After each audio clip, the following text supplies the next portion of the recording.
আসসালামু আলাইকুম। Math solution 9.0 পক্ষ থেকে সবাইকে স্বাগতম।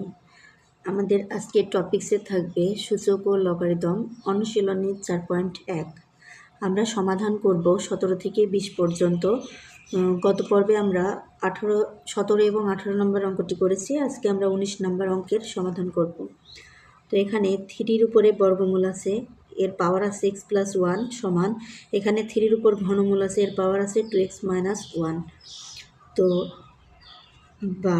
তাহলে প্রথমে আমরা বর্গমূলটাকে তুলে দেব। তো আমরা জানি রুটের মান হচ্ছে হাফ, পাওয়ার যা আছে রেখে দিব। এখানে আমরা ঘনমূল তুলব, ঘনমূল তুললে 1/3 হয়, পাওয়ার যা আছে রেখে দিলাম। এবার আমরা জানি ঘাতের ঘাত গুণ হয়। এখন আমরা এই ঘাতের ঘাত গুণ করব।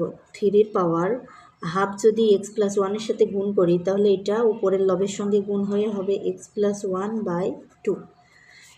এখানেও সেম, উপরে হবে 2x - 1, নিচে হবে 3।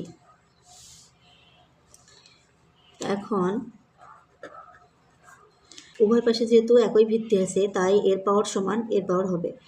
তো বাম পাশের পাওয়ারে আছে x+1/2 সমান ডান পাশের পাওয়ারে আছে 2x - 1/3। এখন আমরা আড়াআড়ি গুণ করব।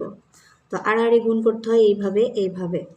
তো 2 × 2 = 4, 4x - 2 1-কে 2 সমান, এখানের হর দিয়ে ডান পাশের হর দিয়ে বাম পাশের লবকে গুণ করব, 3x + 3, বা এক্সগুলোকে একদিকে করব, 4x 3x প্লাস আছে মাইনাস সমান, এপাশে আগে থেকে 3 ছিল, -2 যায় +2 হলো,